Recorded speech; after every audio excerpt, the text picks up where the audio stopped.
Don't Assume What Is Unseen Doesn't Exist by Gary Gallus, an audio Mises Daily narrated by Alan Davis.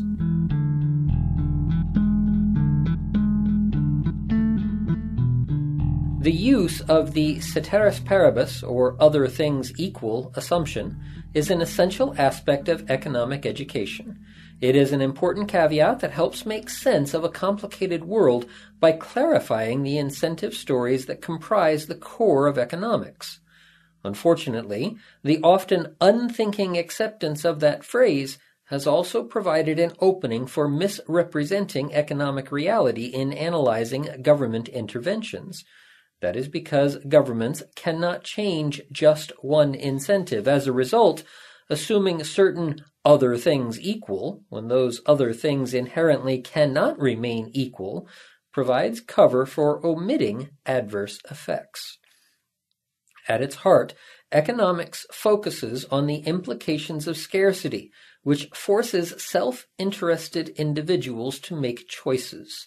Since choices that advance one's self-interest are ones for which their marginal expected benefits exceed the marginal expected costs at the time a decision is made, anything that can change someone's marginal expected benefits or costs can change the choices made, which will in turn change the incentives and choices of others they interact with. Since the world is complicated, providing many ways in which incentives can change, economics training begins with simpler incentive stories, which provide the building blocks for understanding more complex situations. So professors frame questions as, if everything relevant other than this variable remained the same, how would changing this variable affect individuals' choices? That approach leads us to the law of demand. If the price of a good rises, ceteris paribus, the opportunity cost of acquiring a particular good in terms of other goods foregone increases, so self-interested people would buy less of it.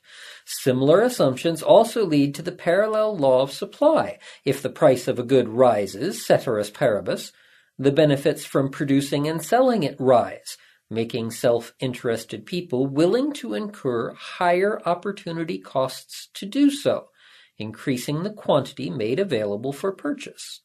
In all, ceteris paribus assumptions allow people to construct a powerful toolkit to identify and generalize the many incentive relationships that are important in our economic arrangements.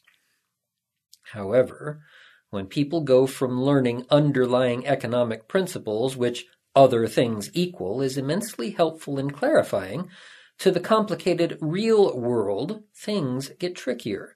People must then also confront the problem of adding up or detangling multiple incentive stories when more than one incentive determinant changes over a given period of time.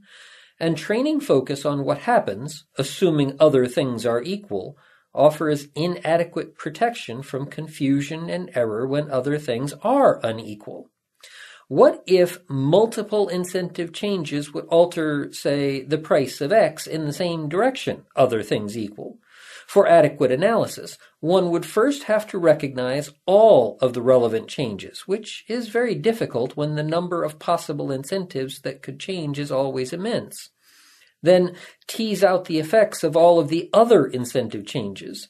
When multiple incentive changes would change the price of X in opposite directions, both steps are again necessary. The analysis becomes much more complex. This is one reason why translating underlying principles into more complex applications turns out to be both critically important and quite difficult. Missing just one important incentive story, an important other thing not equal, in an analysis can completely undermine many of its conclusions. For example, Motel 6 room rates are higher than when the chain was founded, leading one to expect fewer rooms to be rented, if that was the only relevant change. But the prices of other goods and services and real incomes have also changed, along with other important determinants, resulting in more rentals at a higher money price than before. Problems arising from simply presuming that other things are equal when evaluating situations or policies are particularly acute when one change requires other changes as well. Sometimes one change precludes another, as when spending resources on one good means they cannot be spent on others.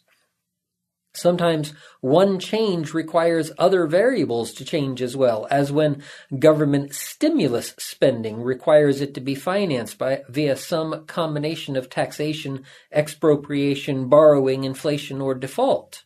Both cases require an accurate analysis to incorporate those consequences as well. Unfortunately, the difficulty of recognizing all of the relevant changed incentives opens the door to ignoring important effects hidden behind other things equal assumptions. That is why that trick is a mainstay of government solutions. Perhaps the most common illustration of other things unequal is government stimulus spending. If someone simply ignores the question of how it will be financed and the effects that follow, people trained to accept other things equal as their starting point can be misled. If government spending is paid for from current taxation, those forced to bear the burdens will take home less purchasing power, which will adversely affect their demand for goods and services. If paid for by way of newly created money, the tax just takes a different form. If paid for with increased government deficits, the borrowing will leave less to fund investment, because deficits also imply higher future taxes.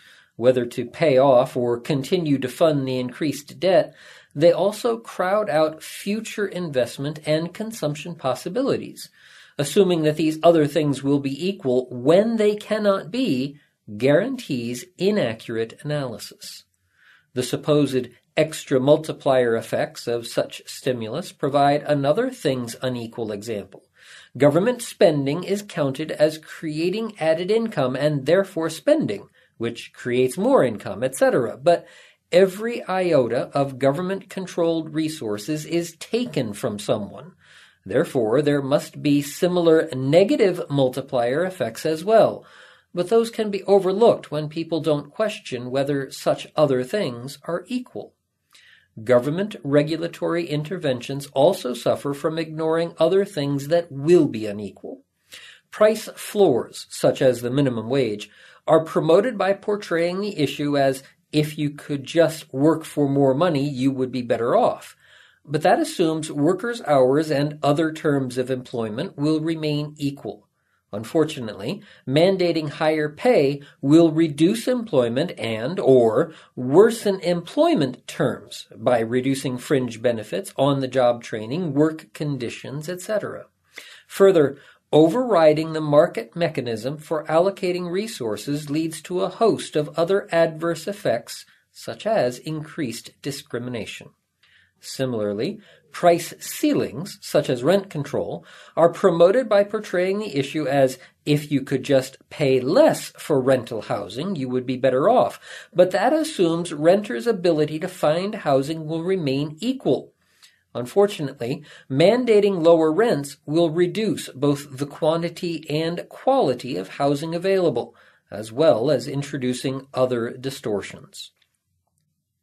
The many forms of government protectionism justified as economic patriotism reflect the same error.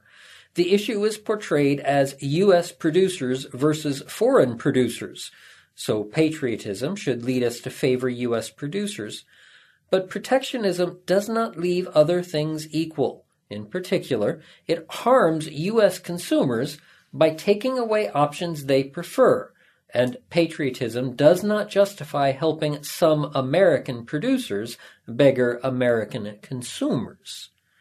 These examples illustrate how commonly other things equal assumptions can hide predictable adverse effects of government solutions. They remind us that while our analysis of policies must logically follow from our other things equal premises, that alone is insufficient protection from error. We must also avoid the misdirection of false premises, and an important part of our self-defense is recognizing that one cannot just assume something that must change does not.